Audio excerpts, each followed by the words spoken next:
Decano de Salud de la UDLA, ex ministro de Salud, doctor Osvaldo Artaza. ¿Cómo le va? Un gusto, Muy buen día. bien. ¿Tanto tiempo, pues?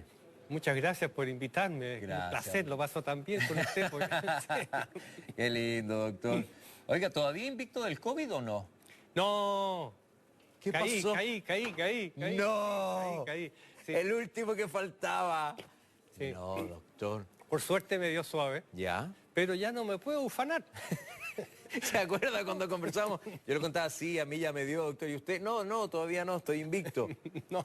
Bueno, ¿y por qué? ¿Cómo cayó? ¿Sabe de dónde o no? No sé. Eso es difícil. Eso que yo me cuido harto. Sí, pues. Pero bueno, tenía que vivir la experiencia. Pues. Ya, ¿y de qué le sirvió vivir la experiencia? Bueno, pero, ser más cuidadoso en el sentido de un buen reposo, de avisarle a todas las personas con las cuales había tenido contacto. O sea, Ya. tuve que cumplir con todas las cosas que yo había dicho. Y no es tan fácil, po. No. Primero que no es tan fácil saber por qué uno se contagia, de dónde. Y después con toda la gente que uno estuvo alrededor. Exactamente. Eso es súper difícil, po, doctor. Sí. Ya, ¿y cómo lo llevó? ¿Bien? Bien, Tranquilo, afortunadamente bien, agua, porque estoy- paracetamol. Agüita, reposo. Ya. Tuve que suspender mi entrenamiento porque me estoy preparando para correr A las en maratones, mayo, sí, claro. pero bueno. ¿Y hubo algún, no sé, posteriormente algún rezago a la enfermedad?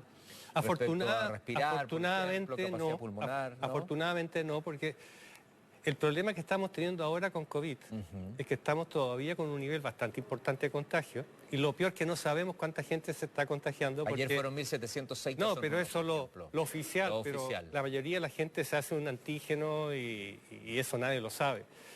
El tema está que afortunadamente estamos teniendo pocos casos en cuidados intensivos, afortunadamente, pero mucha gente que está haciendo esto del largo COVID, A ver. que quedan con problemas neurológicos, neuromusculares o con problemas respiratorios por bastante tiempo. Y la verdad, eso creo que es muy bueno que la gente lo sepa, porque ya lo estamos tomando a huevo el asunto del COVID, ya no nos olvidamos. Ahora viene el invierno y vamos a tener COVID más influenza. Claro. Y por lo tanto ahora la campaña de ponerse los dos bracitos, Sí. las personas que le corresponde vacunarse para la gripe son las mismas personas, o sea, los mayores, las personas, las mujeres embarazadas, los niños y las personas que tienen padecimientos crónicos, las mismas personas que tienen que vacunarse para la gripe, tienen que ponerse al día con la bivalente, porque tenemos una población que debiera haberse puesto la bivalente aún muy baja. Ok. Como el 30% de las personas que les corresponde la bivalente se la han puesto. Así que ahora de cara al invierno es bueno Reforzarlo. sí. ¿Usted está de acuerdo con que se pongan los dos, no? Los dos brazos. O sea, aprovechemos el viaje. ¿De una? De una. No, ya, Obvio. no. Pero hay gente que me dice, no, Rodrigo, a lo mejor los dos brazos puede ser complicado. ¿No? ¿No hay problema? No, para nada. No suma ningún inconveniente. Ok. Y además aprovechamos el mismo viaje. Pues. No perdemos tiempo. Exacto. Bueno, qué bueno tenerlo acá y qué bueno que haya salido bien con lo del COVID y también una alerta. Lo hablaba el otro día con la ministra de Salud respecto a esto, que yo le planteaba como que se les olvidó el COVID a la gente, como que el resfrío hoy día ya es COVID y la gente vive su vida normal, pero hay gente que sigue falleciendo lamentablemente en el día de hoy y como que pasa colado. Entonces viene el invierno y el invierno... Vamos a tener un aumento. Vamos a tener un aumento. Y junto con influenza y junto Todos con los todo el virus que resto hay. de los, claro, el adenovirus, el sincicial respiratorio, etc. Claro. Y la misma población es la población que es más vulnerable, Ajá. que son las personas mayores, las que tienen padecimientos crónicos y los niños. Claro. Entonces, claro. Hay que cuidarse igual. Hay que cuidarse. Oiga, ministro, ¿qué pasa con esta gripe aviar? Vio que hay municipalidades, distintas zonas, regiones del país, que bueno, viene el fin de Semana Santa, po. Los que tienen privilegio de salir, van a salir jueves, viernes, sábado y domingo. Y están pidiendo restricciones fuertes. ¿Está bien o se está exagerando esto? El título es muy potente, es muy llamativo, esta gripe aviar con un solo caso en Chile, una persona de 53 años. ¿Estamos bien posicionando el tema? ¿Es tan real o no? yo creo que siempre es bueno posicionar los temas, pero por otro lado, usted me conoce. Sí. Siempre hay que ser muy empático en señalar cuándo hay que preocuparse y cuándo no tanto. Ajá. En el caso de gripe aviar, afortunadamente no hay casos de transmisión de persona a persona. O sea, el riesgo es bajo y hay que decirlo con todas sus letras para que la gente esté tranquila. El riesgo es bajísimo. Y por lo tanto la única precaución es evitar entrar en contacto, acuérdese que es una enfermedad de contacto directo, con aves que están enfermas o con animales marinos que estén... Cuando vaya a la playa ahora para Semana Santa, si encuentra usted un animal marino muerto en la playa, no vaya, no se acerque, no lo toque, punto. Si no es más tampoco. Eso es fácil, nada más. No, Porque más tampoco. sacando la cuenta ayer había, según la información que entrega la Cernapesca, María Soledad Tapia, que es la directora nacional, decía, hay 2.400 ejemplares que han muerto y que están varados. Entonces, la solución es fácil, no tocarlos. No tocarlos nomás. Sí, la preocupación la tienen que tener las personas que trabajan, los trabajadores y las trabajadoras que trabajan con animales de corral o con... y ahí es donde hay que focalizar la educación y los cuidados, etc. Pero para la población general, la verdad es que hay tantos motivos para qué preocuparse hoy día que... Como decía un amigo exministro, tranquilen John Wayne. Sí. Sí. Ya. Pero ¿y cómo me contagio yo de gripe aviar, por ejemplo? ¿Solo tocando el animal? Tocándola y entrando en contacto con las secreciones o fluidos de un ave o un mamífero enfermo. O sea, la verdad es que para una persona que no trabaja con aves de corral o con animales, la verdad es que... entonces, la precaución es, si se encuentra con un ave o con un animal mamífero que se ve ahí o que esté muerto, que se ve, mejor...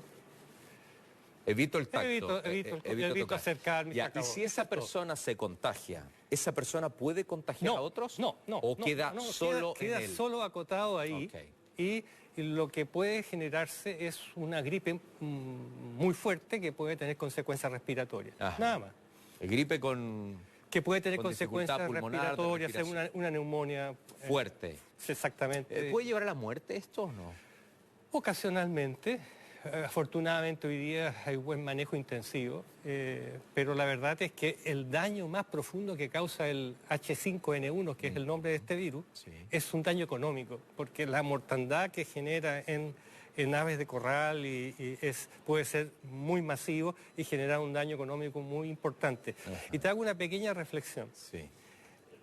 Hemos llegado a un punto en que el ser humano ha hecho muy mal las cosas con respecto al manejo de la naturaleza. Entonces hemos invadido los hábitats naturales, hemos generado una mala convivencia con quien nos sostiene, que es la naturaleza. Nosotros dependemos de la naturaleza, somos parte de ella. Entonces hoy día lo que se está hablando es de un concepto muy, muy bonito que se llama una salud. O sea, la salud humana, tú no la puedes separar de lo que es la salud animal y no la puedes separar de lo que es, digamos, la salud del ambiente. De nuestro hábitat. Exactamente. Entonces, hoy día, de hecho, en lo que se refiere a todos los estudios académicos que de punta están uniendo de manera interdisciplinar a las carreras de la salud, a las carreras del, que podríamos decir, del ámbito veterinario y agrícola, más las ciencias humanas que entienden o tratan de comprender el comportamiento humano, porque al final lo que tenemos que buscar es una nueva manera de relacionarnos con nuestros hermanos y hermanas no humanos y con el espacio natural, porque si no, lo que estamos generando son esta cantidad de bichos que nos están generando, digamos, porque si tú ves el origen de todas las enfermedades, todos los microorganismos de las últimas décadas tienen que ver, incluido el COVID, tienen que ver con esta mala convivencia del ser humano con la naturaleza. O sea, donde hay gran responsabilidad del ser humano acá. Exactamente, la responsabilidad está en nosotros, no en los bichos. Los bichos hacen lo que tienen que hacer. Somos los seres humanos los que hemos precipitado todos estos desastres. ¿Y de qué forma nosotros, siguiendo su reflexión, podemos de aquí hacia adelante mejorar en ese aspecto?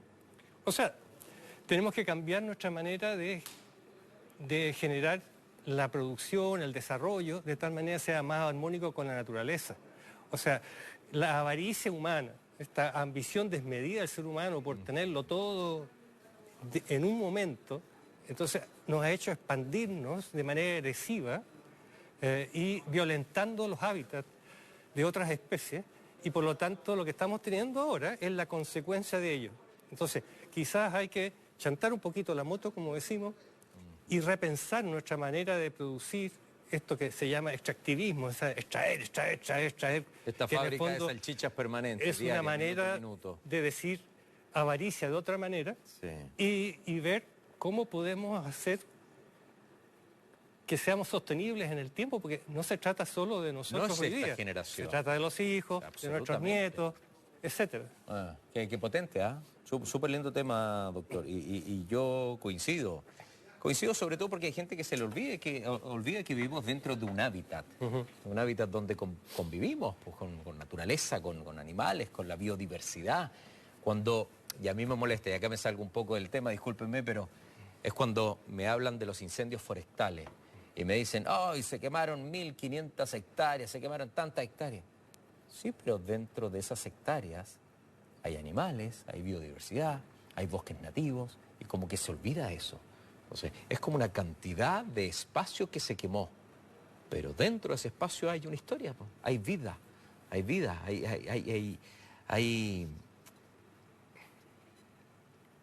hay elementos que nos permiten a nosotros extender la vida también. Y a veces se nos olvida eso, doctor. Nos fuimos para otro lado, pero me parece muy, muy lindo el foco.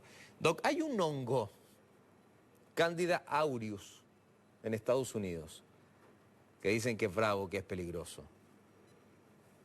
¿Qué me dice? No solo en Estados Unidos. Empezó a chorrearse en 50 países.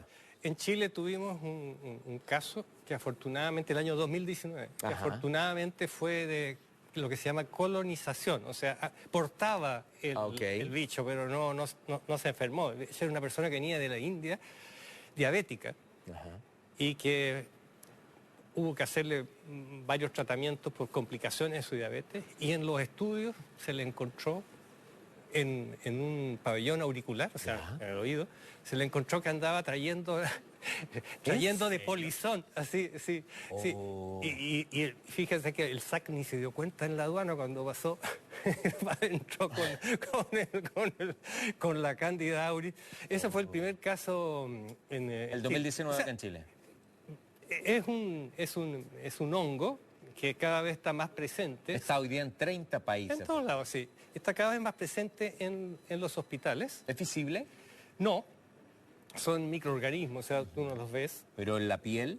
Tampoco. Y que normalmente son oportunistas. Entonces, en personas que están gravemente enfermas y tienen su inmunidad baja, entonces, y que están muy llenas de pinchar por todos lados, con tubos por todos lados, entonces es muy fácil que entren y generan una infección gravísima porque los antibióticos comunes, los antifúngicos comunes no les hacen ni mella, porque tiene la particularidad de ser muy resistente a los medicamentos que hoy día tenemos disponibles. Eso estaba leyendo. Sí, y eso para variar, es culpa del ser humano. ¿Por qué? ¿Por qué? Porque nosotros hemos abusado por muchas décadas de los remedios. Y alguien se resfría, alguien tiene una gripe, ¿y qué hace? Va y compra el antibiótico y se lo consigue y anda tomando antibiótico por cualquier tontera.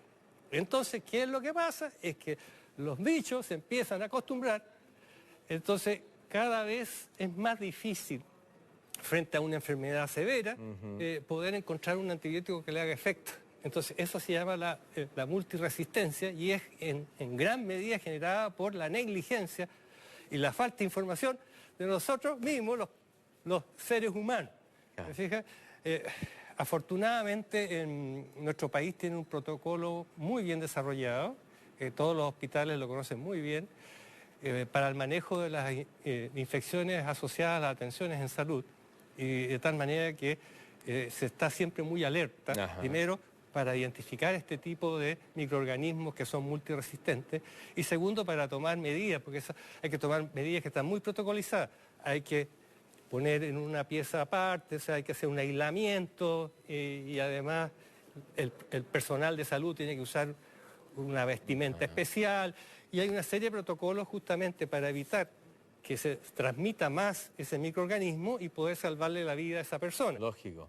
Hay varios datos que son relevantes, doctor. Ayer lo miraba este tema y me llamaba la atención porque en Estados Unidos es vigente y aparece en todos los medios de comunicación. Dice que está en la mitad de los 50 estados de Estados Unidos y ataca, tal como decía el doctor, a personas mayores que están más debilitadas con el sistema inmunológico más endeble. Y hay un doctor que se llama Scott Roberts, especialista en enfermedades infecciosas de Yale. Él dice, este problema no va a desaparecer. Creo que realmente solo va a aumentar con el tiempo. A diferencia de otros hongos que normalmente se adquieren del medio ambiente, el Candida aureus se propaga fácilmente de persona a persona. Pero el foco va igual donde usted dice. Personas que inmunológicamente están débiles. Por ejemplo, para él, los asilos de ancianos, los hogares de ancianos, de personas mayores es el momento donde llega el virus y se expande rápidamente, doctor. Bueno, ¿qué precauciones hay que tener ahí, acá en Chile? ¿O no? ¿O esto todavía no lo ve tan...? Está en 30 países. Usted me dice que el último caso acá en Chile fue el 2019, o el caso. Hoy mire, hay que tener precaución de esto. hay que tener ¿no? precauciones, sobre todo en grupos que son muy vulnerables. O sea, personas que tienen muchos años y que tienen además muchos padecimientos y por lo tanto tienen su inmunidad baja. Y no solo para esta Candida auris que usted me está hablando, sino que para cualquier bicho que va a tener mayor riesgo en las personas que tienen debilidad más baja. Y lo más importante ahí es el lavado de manos. Y junto con el lavado de manos es que las personas, digamos, mantengan todo lo que son sus enseres personales con un alto nivel de higiene y con un alto nivel de separación de lo que podría ser la utilización por otras personas. Y eso afortunadamente está bien protocolizado, tanto en hogares de ancianos como en hospitales. Ahora, tú tienes toda la razón, esto es un tema que va a ir en aumento. Y ahí voy a decir algo que no es muy Diga lo que políticamente quiera. Acá se puede decir lo que usted quiera. pero esto refuerza que el lugar menos seguro para un ser humano, ¿sabes cuál es? A ver. Es un hospital. Entrar a un hospital es más riesgoso que subirse a un avión, andar en bicicleta, manejar un auto. O sea, si uno mira dónde hay más riesgo de tener alguna complicación o de que le pase a uno algo, es en un hospital. Entonces, eso hace que hace muchos años estemos propiciando que la mayoría de las cosas se hagan fuera del hospital. O sea, de hecho, la tendencia ahora es que las operaciones, las cirugías se hagan fuera del hospital. Lo que se llama cirugía de día. O sea, entras en la mañana, te hacen la operación, y operación es complicada, ¿eh? Y la misma tarde ya te puedas ir. Hoy día se está propiciando que la mayor cantidad de cosas, diagnóstico y todo eso, no se hagan en el hospital, se hagan lo más cerca de tu casa. Ok, porque está clarísimo que un hospital es un sitio de riesgo donde tú tienes que ir solamente si peligra tu vida. O sea, y a la gente le dice, el hospital, como si fuera una... Entré al hospital como si, así estoy seguro. Siempre seguridad. No, disculpen que lo diga con tanta claridad. Si usted puede evitar ir al hospital, evítelo, por favor. Sí. ¿Por qué? Porque allí... Hospitales y clínicas acá. Exactamente, estoy hablando de clínica. Y la pregunta sencilla es, ¿y por qué? ¿Por qué? Porque allí como que se concentran todos estos bichos que son multiresistentes. Entonces, por mucho que el personal de salud cumpla con todos los protocolos y se haga todo perfecto, siempre hay un riesgo de lo que se llama una infección asociada a la atención de salud.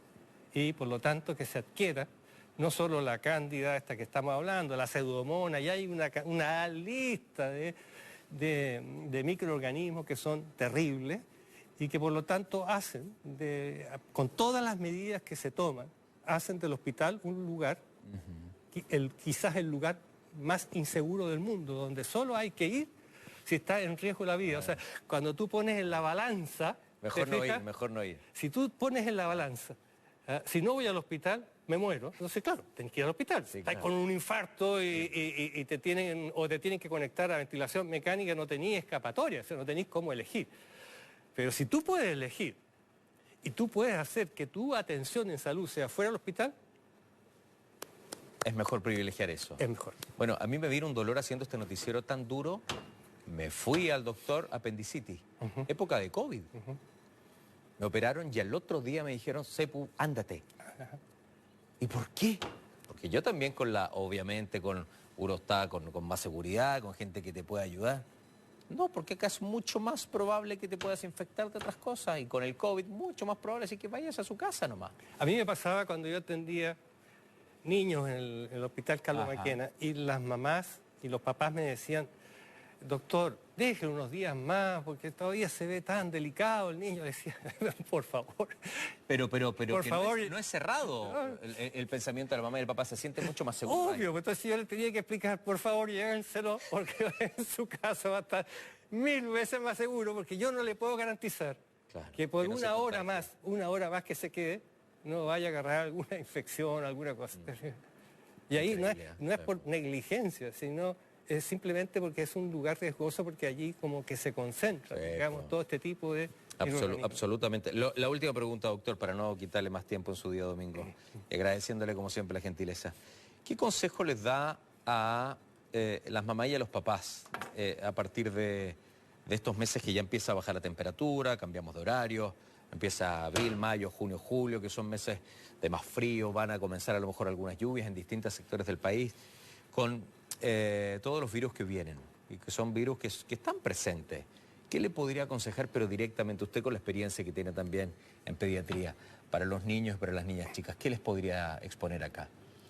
Mira, lo primero es siempre hidratar bien a los niños. O sea, para lo que sea, que los niños estén bien hidratados es una muy buena medida y es muy saludable. Lo segundo que les aconsejo es que la cantidad de abrigo sea muy proporcional a la temperatura, porque muchas veces tendemos a sobreabrigar a los niños y eso no es muy saludable. Entonces, colocar ropa que puedan los niños usar en capa, o sea, que si en la mañana salen bien abrigaditos, que se los puedan sacar fácilmente en el transcurso del día cuando empieza a subir la temperatura, porque ahora en otoño vamos a tener cambios bruscos de temperaturas en las mañanas, después acercarse el mediodía, sube la temperatura, después baja en la tarde, entonces los niños van a estar sujetos a estos cambios. Entonces ahí es muy aconsejable abrigarlos en lo que se llaman con capas que sean fácilmente para los niños, se lo puedan desprender.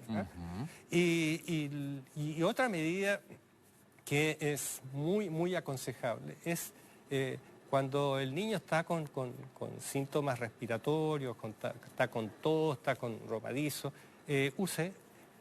propicie que el niño use la mascarilla y en el caso ya de dos días con fiebre, entonces el niño tiene que consultar. Tiene que consultar a su pediatra o consultar en la atención primaria, en su consultorio, pero siempre es bueno no dejar pasar más allá de 2 días cuando el niño tiene fiebre. Ok. Anote todo, ¿va? Hidratar, abrigo proporcional, mascarilla si es necesario, y 2 días con fiebre hay que consultar al doctor. Ha sido un gusto, Osvaldo. Gracias por venir. Un abrazo, gracias. Gracias. Y me alegro que el COVID te haya pasado por encimita nomás, po. Oye, sí, menos mal. Menos mal, hay que prepararse para la maratón, tiene que seguir entrenando.